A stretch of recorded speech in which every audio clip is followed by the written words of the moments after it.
The fur trade and Samuel de Champlain.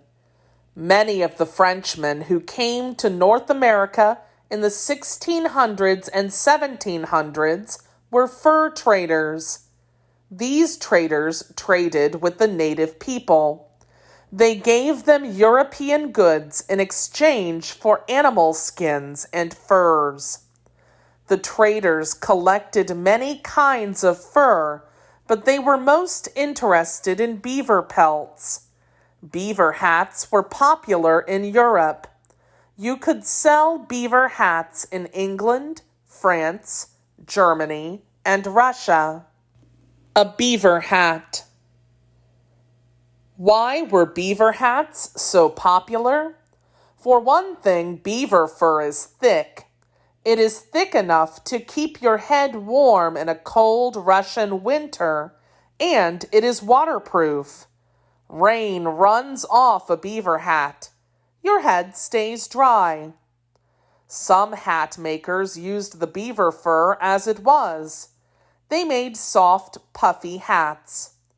Others processed the beaver fur to make felt. The smooth, waterproof felt was then formed into hats. Felt hats did not look like they were made of beaver fur, but they were. In many parts of Europe, there were no beavers left. Hunters had killed too many of them. The beaver had almost gone extinct. Europeans could not get beaver pelts at home, so they were willing to pay for beaver pelts imported from North America. Samuel de Champlain and other Frenchmen took the lead in the fur trade. They set up trading posts in North America. There were trading posts along the Atlantic coast. There were trading posts in Quebec and along the St. Lawrence River. There were even trading posts farther west, along the shores of the Great Lakes. On the page that follows is an adaptation of Champlain's journey down the river of the Iroquois to the lake that came to bear his name, Lake Champlain. A trading post. July 1609. We continued on our journey until we came to an island. The island was about 3 leagues long and had the finest pine trees that I had ever seen. We went hunting here and captured some wild animals. The next day we started out again, floating down the river as far as the entrance to a large lake. There were many pretty islands there. They all contained many fine forests and lush meadows. There were too many birds to count.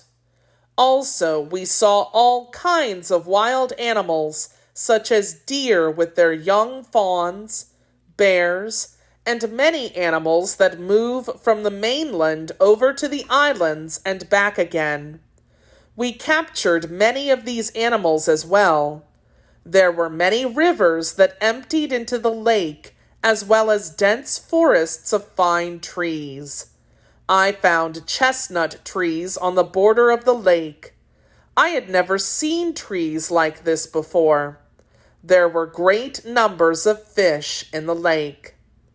I noticed that many of the mountains in the distance to the north had snow on top of them.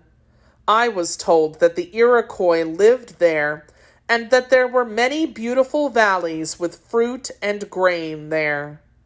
Lake Champlain in the fall. Many different native groups lived in these lands. The French made treaties with some of them, including the Algonquin people and the Huron people. The French agreed to trade with these people and not fight with them. The native people would bring beaver pelts to trade. In some cases, they would bring pelts they had gathered themselves. In other cases, they would bring pelts they had obtained by trading with other native people. The French would barter with the native people. They would give the native people things they wanted in exchange for the beaver pelts. A beaver has thick fur that was used to make hats.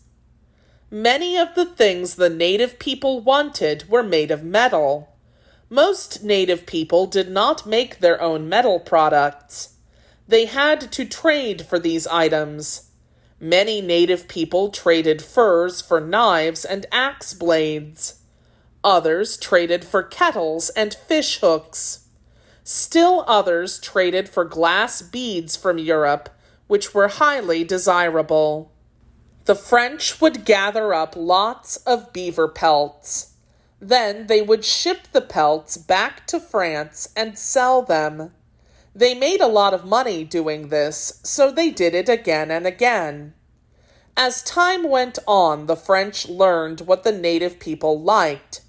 They learned that many native people would trade beaver pelts for wool blankets. Some would trade for tobacco. Others would trade for guns and gunpowder. Items like tobacco, kettles, and fish hooks were traded for pelts. A beaver.